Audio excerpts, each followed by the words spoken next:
Hello friends, আমার আজকের recipe হলো চারাপোনা মাছের ঝোল।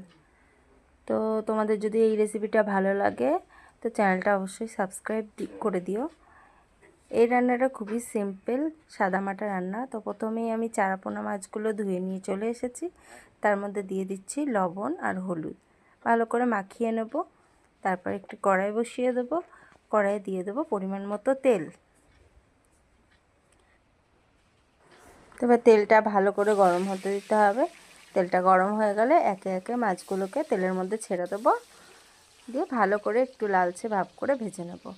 আর ভাজতে ভাজতে এদিকে মশলাটা আমি করে নেব। মশলার জন্য নিয়ে নিয়েছি আদা, কাঁচা লঙ্কা আর টমেটো, এই তিনটে ভালো করে পেস্ট করে নেব। তো দেখো মাছগুলো আমার ভাজা হয়ে গেছে। আর এবার এই তেলের মধ্যেই দিয়ে দেবো দুটো শুকনো লঙ্কা আর একটু কালো জিরে। তো এটা এবার দিয়ে মশলা যে আগে থেকে পেস্ট করে রেখেছি সেই মশলাটা আমি এর মধ্যে দিয়ে দেবো। আর মশলাটা খুব ভালো করে কিন্তু কষাতে হবে। এবার এর মধ্যে একে একে দিয়ে দেবো একটু জিরে গুঁড়ো, একটু হলুদ গুঁড়ো, লবণ পরিমাণ মতো, আর দেবো কাশ্মীরি লঙ্কা। তারপর ভালো করে এটাকে কষাতে হবে।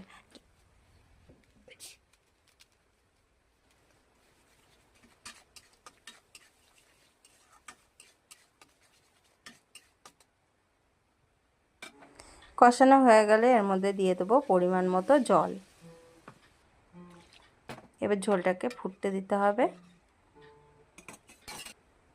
তো দেখো ঝোলটা ফুটে গেছে। এবার এর মধ্যে একে একে মাছগুলো ছেড়ে দেবো। এবার মাছটা দিয়ে একটু ফুটিয়ে নেব। ব্যাস ফুটিয়ে নিলেই নামিয়ে ওপর দিয়ে একটু ধনেপাতা ছড়িয়ে দিলেই রেডি চারাপোনা মাছের ঝোল।